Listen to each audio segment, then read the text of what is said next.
ప్రేక్షకులకు నమస్కారం.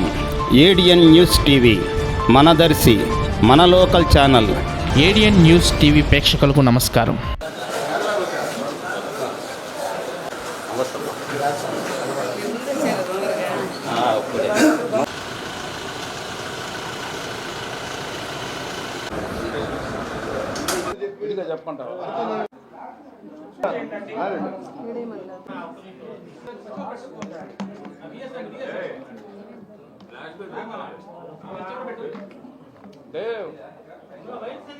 మాట్లాడుకుంటాం మనం చెప్పకూడదు. మీ పేర్లు రావాలంటే మొత్తం ఈరోజు మన ప్రెస్ మీట్లో మొన్న పవన్ కళ్యాణ్ గారి మీటింగ్లో వాసు గారు జగన్ గురించి మాట్లాడటం జరిగింది. జగన్ గురించి మాట్లాడే అర్హత బాలినేని శ్రీనివాసరెడ్డి గారికి లేదని నేను చెబుతున్నాను. ఎందుకంటే రాజశేఖర రెడ్డి గారు పెట్టిన భిక్షని ఆయన బాలినేని వాసు గారు చెప్పడం జరుగుతుంది. జగన్మోహన్ రెడ్డి గారు కానీ వైవి సుబ్బారెడ్డి గారు కానీ రాజశేఖర రెడ్డి గారి లేకపోతే నీకు మినిస్టర్ పదవి కానీ ఎమ్మెల్యే పదవి కానీ అసలు వచ్చేదేనా? ఈ ఒంగోలులో నేను నాయకుడని ఒక రకంగా చెప్పుకుంటా ఉన్నావు. నాయకుడు ఏ రకంగా నాయకుడు అని ఈరోజు ఎప్పుడు ఏంటంటే నేను వైఎస్ఆర్ పార్టీ వదిలిపెట్టనని చెప్పి ప్రతి మీటింగ్లో చెప్పేవాడు. మరి ఇవాళ వైఎస్ఆర్ పార్టీలో వదిలిపెట్టి పోతూ కూడా జగన్మోహన్ రెడ్డి గారిని విమర్శించడం చాలా అన్యాయంగా ఉందని నేను చెబుతున్నాను. ప్రతిసారి ఏంటంటే ఏదో ఒక వంకలు పెట్టుకొని బూచేపల్లి మీద, మా కుటుంబం మీద 2004 నుంచి సుబ్బారెడ్డి గారు 2004లో ఇండిపెండెంట్గా గెలవడం జరిగింది. తర్వాత 2009లో మాకు రాజశేఖర రెడ్డి గారు సీట్ ఇవ్వడం జరిగింది. 9లో శివప్రసాద్ రెడ్డి గారికి సీట్ ఇచ్చినప్పుడు ఆ శివప్రసాద్ రెడ్డి గారు గెలవకూడదని చెప్పి ఎంతమందినో పోటీ పెట్టించి, అంటే బూచేపల్లి గెలవకూడదు, ఆయన ఒక్కడే గెలవాలి. మరి అందరికీ మనకి రాజశేఖర రెడ్డి గారే కదా సీట్ ఇచ్చింది, ఆయన అయితే గెలవాలి, ఇంకెవరూ గెలవకూడదు జిల్లాలో. ఆ విధంగా మమ్మల్ని ఇబ్బంది పెట్టడం బాలినేని శ్రీనివాసరెడ్డి అప్పటి నుంచి 2004 నుంచి ఈ రోజు వరకు మనల్ని ప్రతి ఎలక్షన్లో ఇబ్బంది పెడతానే ఉన్నాడు. ప్రతి ఎలక్షన్ శివప్రసాద్ రెడ్డి గారికి ఎవరినో ఒకరిని పెట్టి ఓడించాలి శివప్రసాద్ రెడ్డి గారిని అని ఆయన ఆలోచన అదే, ఓడించాలి, బూచేపల్లిని ఓడించాలి. ఆయన బూచేపల్లిలో గెలవకూడదు, ఆయన గెలవాలి. ఏదైతే ఆలోచనతో ఉన్నారో బూచేపల్లి గెలవకూడదని అనుకున్నారో బూచేపల్లి గెలవలేదు. నువ్వేమైనా గెలిచావా? నువ్వు ఓడిపోయావు కదా. ఎవరు తీసుకున్న గుంతలో వాళ్ళే పడతారు, ఖచ్చితంగా పడతారు. ఈరోజు జగన్మోహన్ రెడ్డి గారిని ఆయనంట ఈసారి గెలవడంట, గెలిచే దమ్ము లేదంట. మరి గెలిచే దమ్ము లేదు. మొన్న మరి గెలిచాడుగా పులివెందర్లో, దమ్ముండి పట్టే గెలిచాడుగా.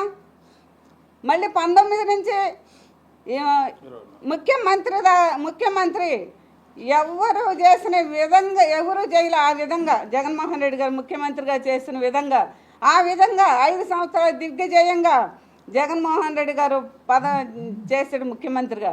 అదేవిధంగా అప్పుడు ప్రతిసారి కూడా మొన్న 2024లో ఎలక్షన్లో మా మీద శివప్రసాద్ రెడ్డి గెలవకూడదని చెప్పి 20 మందిని 30 మందిని పెట్టాడనమాట. తిప్పి గెలవకూడదన్నారు.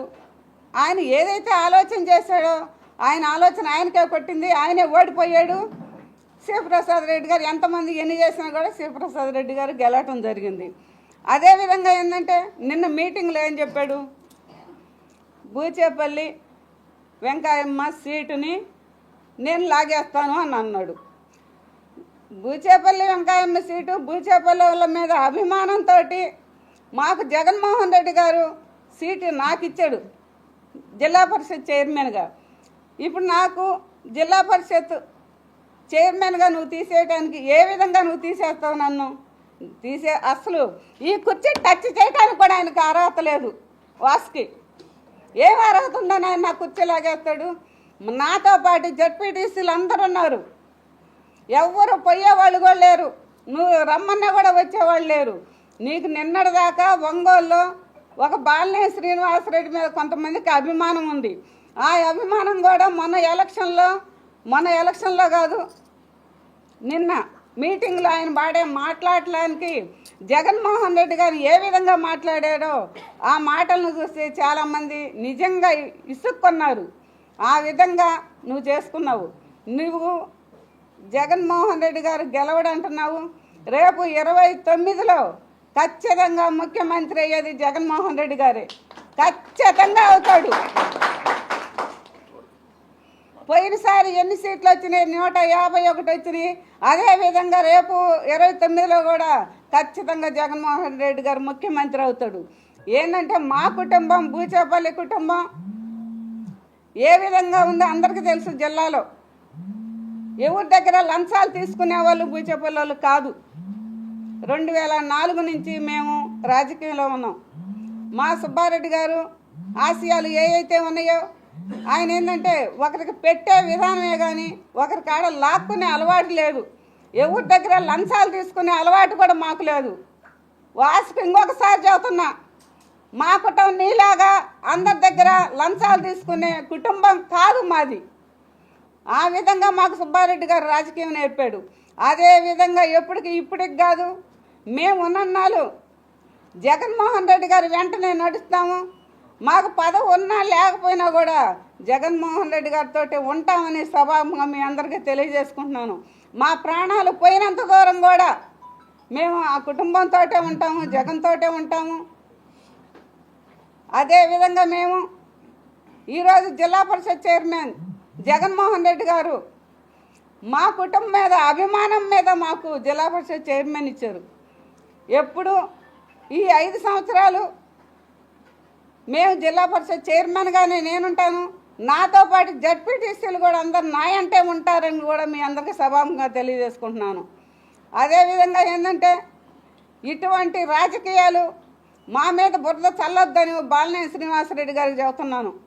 మేము రాజకీయాల్లో ఉన్న నుంచి ఆయనకి ఎందుకు అంతలా కక్ష మా మీద? అటువంటి రాజకీయాలు చేయకూడదు.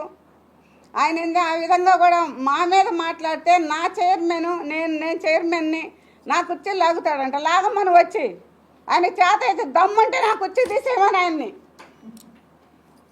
ఏ విధంగా తీసేస్తాడు తీసేయమని. నీ అంటే ఏ జడ్పీటీసీలు వస్తారో తీసుకో. నువ్వు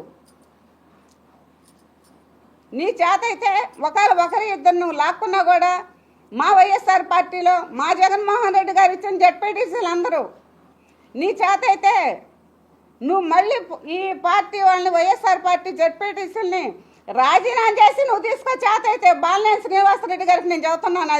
ఇదే నేను చెప్పటం. నీకు చేత అయితే తీసుకొని మళ్ళీ నువ్వు జనసేన పార్టీలో చేర్చుకొని నువ్వులా అప్పుడు మళ్ళీ జడ్పీటీసీగా గెలవండి మీరు చేత అయితే. ఇవన్నీ జగన్మోహన్ రెడ్డి గారు ఇచ్చిన జడ్పీటీసీ నెంబర్లవే. మేమందరం ఈ 5 సంవత్సరాలు మా సీటుని ఎవరు కదిలించలేని కూడా సభకు మీ అందరికీ తెలియజేసుకుంటున్నాను. ఇప్పుడు బాలినేని శ్రీనివాసరెడ్డి గారు నేను చెబుతున్నాడు, ఆయన ఆస్తులు అమ్ముకొని ఆయన రాజకీయం చేసాడంట. ఎక్కడ ఆస్తులు ఆయన అమ్ముకున్నాడు? ఈయన ఆస్తులు తీసుకుపోయి ఈయన అంటే అన్ని డబ్బులు జగన్మోహన్ రెడ్డి గారు లాక్కున్నారంట. ఆయన డబ్బులు వీళ్ళు లాక్కోపోతే చాలు. వాసు ఎన్నిసార్లు పొద్దుగులు పేచీ పెట్టేది, జగన్మోహన్ రెడ్డి కాడికి పోయేది, ఇదంతా చేసింది వాసు కదా. మన 24 ఎన్నిసార్లు పేచీ పెట్టాడు. ఆ విధంగా ఏంటంటే మా కుటుంబం మీద కానీ జగన్మోహన్ రెడ్డి గారి కుటుంబం మీద కానీ జగన్మోహన్ రెడ్డి కానీ విమర్శించే హక్కు బాలినేని శ్రీనివాసరెడ్డికి లేదని కూడా నేను అందరికీ సభాముగా తెలియజేసుకుంటున్నాను. బూచేపల్లి కుటుంబం విమర్శించే హక్కు కూడా లేదని చెబుతున్నాను. ఏ విధంగా హక్కు లేదు. 4 సంవత్సరాలు కావస్తుంది నేను చైర్మన్గా ఉండి. ఈ 4 సంవత్సరాలు మమ్మల్ని ఇబ్బంది పెట్టాడు. నా సీటు ఇంకొకరికి ఇప్పించాలని వాళ్ళ దగ్గర డబ్బులు తీసుకుంటాడు, వీళ్ళ దగ్గర డబ్బులు తీసుకుంటాడు. నీ చైర్మన్ పదం తీసేస్తున్నామని చెబుతాడు. మరి చేతకాలేదు తీసేయటానికి. ఏ విధంగా నువ్వు తీసేస్తావు నా సీటు? నువ్వు నాకు జగన్మోహన్ రెడ్డి గారు సీట్ ఇచ్చింది. ఎవరికి అధికారం లేదు, తీసేసే అధికారం ఎవరికి లేదు. ఇవాళ నువ్వు వచ్చి తీసేస్తానంటే ఎవరు ఒప్పుకోరు. మా జడ్పీటీసీలు కూడా ఎవ్వరు ఒప్పుకోరు. అదేవిధంగా ఈరోజు చాలా సంతోషం. మా కుటుంబం అంటే మన జిల్లాలోనే కాదు, స్టేట్లో కూడా అందరికి చాలామందికి తెలుసు బూచేపల్లి కుటుంబం ఎటువంటిది అయింది. ఆయన వాసనంగానే సరిపోదు. అదేవిధంగా ఈరోజు ఈ ప్రెస్ మీట్కి వచ్చిన మా జడ్పీటీసీలందరికీ, నాయకులకి, కార్యకర్తలకి, ప్రెస్ వాళ్ళకి మరొకసారి నమస్కారాలు తెలియజేసుకుంటూ సెలవు తీసుకుంటాం.